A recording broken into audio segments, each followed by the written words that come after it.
কি গোপন সেল আসলে বাংলাদেশের মানুষের জন্য তৈরি করা হয়েছে। এই মুহূর্তে কিন্তু আমরা সেই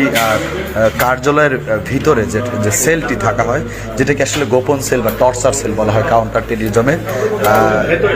ভেতরে আসলে আমরা হ্যাঁ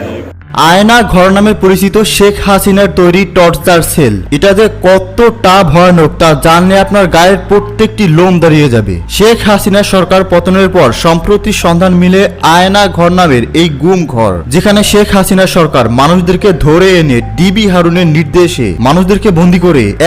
এমন ভয়ানক নির্যাতন এবং টর্চার করে মেরে ফেলতো, যেই লোমহর্ষক বর্ণনা শুনলে আপনার গায়ের প্রত্যেকটি লোম দাঁড়িয়ে যাবে। যদি আপনার পর্যাপ্ত সাহস থাকে তাহলে এই পরবর্তী অংশটুকু দেখুন। আজ জানবো এই আয়না ঘর কতটা ভয়ঙ্কর এবং এই নির্জন গুম ঘরে নিয়ে বন্দীদের সাথে কি কি করা হতো, কাদেরকে ধরে নেওয়া হতো এই আয়না ঘরে এবং লাশ কেন